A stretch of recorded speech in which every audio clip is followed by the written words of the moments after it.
అనంతపురం జిల్లా గుంతకల్ పట్టణంలోని వాల్మీకి సర్కిల్ వద్ద ఉన్న బీసీ వెల్ఫేర్ కాలేజీ బాలుర వసతి గృహంలో డిగ్రీ విద్యార్థి సుమన్ పాముకాటుకు గురయ్యాడు. భోజనం ముగించుకుని హాస్టల్ ఆవరణలో కూర్చొని ఉండగా ఈ ఘటన చోటు చేసుకుంది.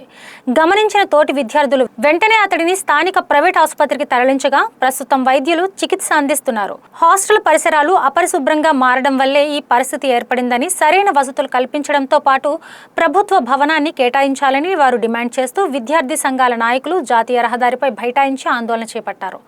విషయం తెలుసుకున్న అనంతరం జిల్లా BC welfare deputy director Khushbu Kothari, ఇతర సోషల్ వెల్ఫేర్ అధికారులు ఆసుపత్రికి చేరుకుని విద్యార్థిని పరామర్శించారు. వైద్యులతో మాట్లాడి మెరుగైన వైద్యం అందించాలని ఆదేశించారు. ప్రస్తుతం విద్యార్థి పరిస్థితి నిలకడగా ఉందని, 48 గంటల పాటు వైద్యుల పర్యవేక్షణలో ఉంచనున్నట్లు అధికారులు స్పష్టం చేశారు. గుంతకల్లో ఒక అబ్బాయికి స్నేక్ బైట్ అనేది జరిగింది. ఫోన్లో మాట్లాడుతూ అతను కొంచెం ప్లాంట్స్ దగ్గరికి వెళ్ళిపోయాడు. అవతలకి చూడకుండా అక్కడ ఒక స్నేక్ ఇవాళ పుట్టిందన్నారు. వెంటనే ఇమీడియట్గా హాస్పిటల్ తీసుకొని వచ్చాము, చూపించాము. డాక్టర్ కూడా ఆయనకి ఏం ప్రమాదం అయితే ఏం లేదని తెలియజేశారు. ట్రీట్మెంట్ జరుగుతుంది, 48 అవర్స్ అబ్జర్వేషన్లో పెట్టాలని తెలియజేశారు. ఆ రకంగానే డాక్టర్ ట్రీట్మెంట్ ఇన్స్ట్రక్షన్స్ మేరకు ఇక్కడ చూపించాము. పేరెంట్స్ కూడా వచ్చారు.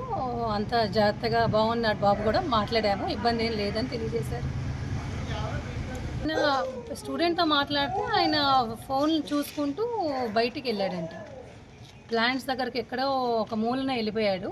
మరి వర్షం కూడా వచ్చింది కదా, ఇలా ఏదైనా పాము వచ్చి ఉంటుంది అని చెప్తున్నారు. ఎప్పుడు కూడా హాస్టల్ ప్రిమిసెస్లో పాము అనేది గతంలో చూడలేదని కూడా చెప్పారు. ఇవాళ సడన్గా ఇన్సిడెంట్ అలా జరిగింది. నాకు కూడా పుట్టినట్టు ఉంది, చూస్తే పాము ఉంది అని తెలియజేశారు. బాబుని ఇక్కడ జీజీహెచ్ కూడా అడిగాము, కానీ పేరెంట్స్ ప్రేయర్గా మనము ఇక్కడ చూపిస్తున్నాం కాబట్టి ఇక్కడ బాగానే ఉంది, ఇక్కడే మేము చేపిస్తాము అని తెలియజేశారు. కాబట్టి ఇక్కడ కూడా ప్రాబ్లం ఏం లేదు, మేమంతా వాళ్ళని చూసుకుంటాము ఇబ్బంది లేకుండా స్టూడెంట్ని.